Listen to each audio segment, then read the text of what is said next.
नमस्कार। प्रादेशिक समाचार के साथ मैं पूनम किरकेट्टा। पहले मुख्य समाचार।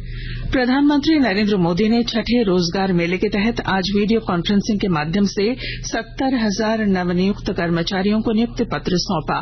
रोजगार मेले में रांची में केंद्रीय मंत्री अर्जुन मुंडा ने 200 और धनबाद में केंद्रीय शिक्षा राज्य मंत्री अन्नपूर्णा देवी ने 155 नवनियुक्तों को सौंपा नियुक्ति पत्र। केंद्र सरकार ने कोविन पोर्टल से डेटा लीक होने की मीडिया की खबरों का किया खंडन। कहा, कोविन पोर्टल पूरी तरह सुरक्षित। और राजस्थान की पूर्व मुख्यमंत्री वसुंधरा राजे सिंधिया का आज से 3 दिवसीय दौरा। केंद्र के 9 साल की उपलब्धियों पर आयोजित संपर्क से समर्थन कार्यक्रम को करेंगी संबोधित। और अब समाचार विस्तार से। प्रधानमंत्री नरेंद्र मोदी ने रोजगार मेले के तहत आज वीडियो कॉन्फ्रेंसिंग के जरिए 70,000 नवनियुक्त कर्मचारियों को नियुक्ति पत्र सौंपे। ये रोजगार मेले देश भर में 43 जगहों पर आयोजित किए गए। प्रधानमंत्री नरेंद्र मोदी ने कहा कि भारत आज एक दशक पहले के मुकाबले अधिक मजबूत, सुरक्षित और शक्तिशाली देश है। उन्होंने कहा कि भारत अपनी राजनीतिक स्थिरता, दृढ़ संकल्प सरकार और प्रगतिशील सुधारों के लिए जाना जाता है।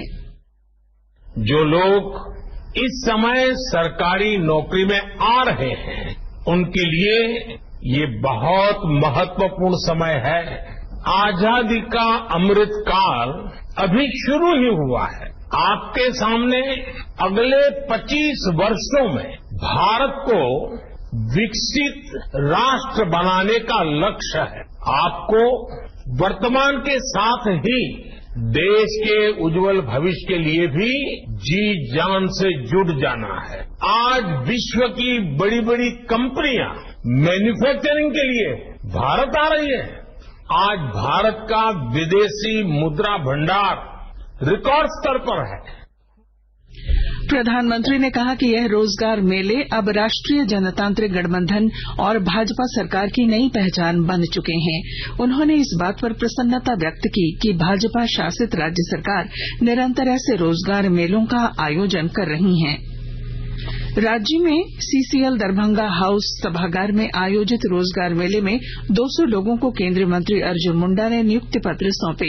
इस मौके पर अर्जुन मुंडा ने कहा कि प्रधानमंत्री ने देश के युवाओं से जो वादा किया है, उसे नियुक्ति के रूप में पूरा कर रहे हैं। वहीं सरकार नई नियुक्तियों के साथ साथ कौशल विकास और प्रशिक्षण पर भी विशेष ध्यान दे रही है। वहीं धनबाद जिले में भी आयोजित रोजगार मेले में केंद्रीय शिक्षा राज्य मंत्री अन्नपूर्णा देवी ने 155 लोगों को नियुक्ति पत्र वितरित किया। इस दौरान अन्नपूर्णा देवी ने कहा कि रोजगार प्रधानमंत्री की प्राथमिकता सूची में है और उसी के तहत लगातार रोजगार मेले का आयोजन कर नियुक्ति पत्र बांटे जा रहे हैं। वहीं उन्होंने राज्य सरकार को आड़े हाथों लेते हुए कहा कि सरकार की अदूरदर्शिता की वजह से आज शिक्षकों के करीब 90,000 पद खाली हैं। जामताड़ा जिले में राष्ट्रीय बाल स्वास्थ्य कार्यक्रम के तहत चरणबद्ध शिविर लगाकर बच्चों की स्वास्थ्य जांच की जा रही है। इस दौरान बच्चों को जरूरत के अनुरूप मुफ्त दवाइयां भी दी जा रही हैं। इसी क्रम में कल जिले के नारायणपुर प्रखंड अंतर्गत काली पहाड़ी गांव में आयोजित स्वास्थ्य जांच शिविर में 65 बच्चों की स्वास्थ्य जांच कराई गई। इस दौरान बच्चों के उत्तम स्वास्थ्य को लेकर अभिभावकों को जागरूक किया गया। रामगढ़ जिले में ग्रामीण विकास विभाग के तहत मनरेगा में हो रहे कार्यों को लेकर उपायुक्त ने कल समीक्षा की। उपायुक्त ने प्रखंड विकास पदाधिकारियों सहित अन्य अधिकारियों को निर्देश दिया कि ज्यादा से ज्यादा मानव दिवस सृजित करते हुए योग्य और जरूरतमंद लोगों को मनरेगा से जोड़ा जाए। खूंटी जिला प्रशासन की पहल पर विशेष केंद्रीय सहायता मद से मारंगहादा गांव में 1 टन क्षमता वाली डिस्टिलेशन यूनिट का अधिष्ठापन किया गया है। विस्तृत ब्यौरा दे रही हैं हमारी संवाददाता। खूंटी जिला प्रशासन की पहल पर विशेष केंद्रीय सहायता मद से खूंटी सदर प्रखंड क्षेत्र अंतर्गत मारंगहादा गांव में 1 टन क्षमता वाली डिस्टिलेशन यूनिट का अधिष्ठापन किया गया है। साथ ही सुरुंगा गांव में भी आकांक्षी जिला मद से 1 इकाई स्थापित की गई है। इससे जिले में औषधीय पौधों की खेती को बढ़ावा मिल रहा है। लेमन ग्रास और जेरेनियम से अब सहजता से तेल निकालने का काम किया जा रहा है। खूंटी जिले में 1 टन क्षमता वाला मारंगहादा में यह दूसरी आसवन इकाई है। जिसका संचालन GSLPS के माध्यम से PG विकास आजीविका किसान उत्पादक संघ मारंगहादा की दीदियां कर रही है। इसके साथ ही आसवन इकाई अड़की प्रखंड के चलकर में भी स्थापित किया गया। ज्योत्सना शीला, आकाशवाणी समाचार, खूंटी। आकाशवाणी के ताजा तरीन समाचारों के लिए आप हमारी वेबसाइट newsonair.com पर लॉग ऑन कर सकते हैं। ताजा समाचार Twitter handle @AIR news alerts और Facebook page All India Radio news पर भी उपलब्ध है। आप प्रादेशिक समाचार एकांश के ट्विटर हैंडल @AIR News_Ranchi और फेसबुक, इंस्टाग्राम पेज तथा YouTube channel AIR news Ranchi पर भी हमारे बुलेटिन सुन सकते हैं। प्रादेशिक समाचार आप आकाशवाणी रांची से सुन रहे हैं। केंद्र सरकार ने कोविन पोर्टल से डेटा लीक होने की मीडिया की खबरों का खंडन किया है। स्वास्थ्य मंत्रालय ने इस बारे में एक बयान जारी किया है और कहा है कि मीडिया की ऐसी खबरें निराधार और शरारतपूर्ण हैं। मंत्रालय के अनुसार कोविन पोर्टल पूरी तरह सुरक्षित है। मंत्रालय के अनुसार पोर्टल के डेटा तक पहुंच केवल OTP आधारित पहचान के माध्यम से ही संभव है।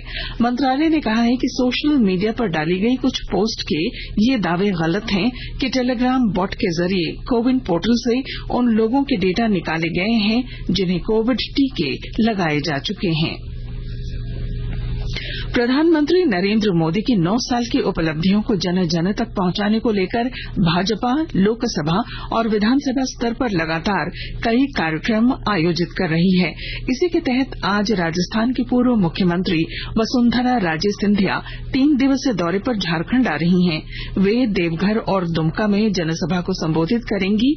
वहीं गिरिडीह में पार्टी द्वारा आयोजित संपर्क से समर्थन कार्यक्रम में शिरकत करेंगी। आज वे देवघर में एक जनसभा को भी संबोधित करेंगी। प्रवर्तन निदेशालय ईडी ने रांची में हुए जमीन घोटाला मामले में 74 करोड़ 39 लाख रुपए मूल्य के 2 भूखंडों को जब्त किया है। ईडी द्वारा जारी प्रेस विज्ञप्ति में बताया गया है कि मनी लॉन्ड्रिंग के तहत अस्थायी रूप से दोनों भूखंडों को जब्त किया गया। इनमें सेना के कब्जे वाली 4 एकड़ 55 डिसमिल जमीन की कीमत 41 करोड़ 50 लाख रुपए और हेहल अंचल स्थित बजरा मौजा में 7 एकड़ 16 डिसमिल जमीन की कीमत 32 करोड़ 80 लाख रुपए आंकी गई है।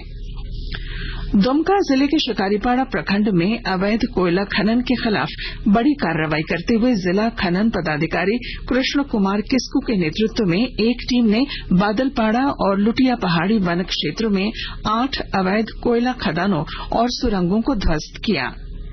साथ ही 3 बाइक और 15 क्विंटल कोयला भी जब्त किया गया। टीम में जिला खनन पदाधिकारी के अतिरिक्त शिकारीपाड़ा थाना प्रभारी उमेश कुमार राम, वन विभाग के कर्मी, SSB के जवान और झारखंड पुलिस के महिला तथा पुलिस बल शामिल थे। पलामू पुलिस लाइन में 12 घंटे के दौरान 2 जवानों की मौत हो गई है। एक जवान की मौत बीमारी से जबकि एक की मौत हार्ट अटैक से होने की बात सामने आई है। मौसम। झारखंड में मानसून के शीघ्र प्रवेश करने का अनुमान है। राज्य में मानसून के पूर्व मौसम बदलाव की प्रक्रिया में तेजी आई है। मौसम विभाग रांची के अनुसार मानसून देश के पूर्वोत्तर के राज्यों समेत पश्चिम बंगाल होते हुए बिहार के फारबिसगंज तक प्रवेश कर झारखंड के करीब पहुंच चुका है। अगले 3 दिनों में यह कभी भी झारखंड में प्रवेश कर सकता है।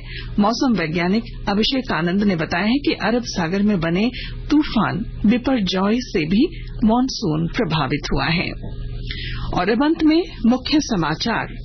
प्रधानमंत्री नरेंद्र मोदी ने छठे रोजगार मेले के तहत आज वीडियो कॉन्फ्रेंसिंग के जरिए 70,000 नवनियुक्त कर्मचारियों को नियुक्ति पत्र सौंपे।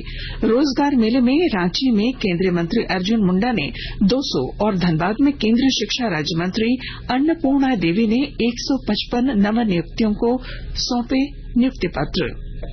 केंद्र सरकार ने कोविन पोर्टल से डेटा लीक होने की मीडिया की खबरों का किया खंडन। कहा, कोविन पोर्टल पूरी तरह सुरक्षित। और राजस्थान की पूर्व मुख्यमंत्री वसुंधरा राजे सिंधिया का आज से 3 दिवसीय दौरा केंद्र के 9 साल की उपलब्धियों पर आयोजित संपर्क से समर्थन कार्यक्रम को करेंगी संबोधित। और इसके साथ ही आकाशवाणी रांची से प्रादेशिक समाचार का ये बुलेटिन समाप्त हुआ। नमस्कार।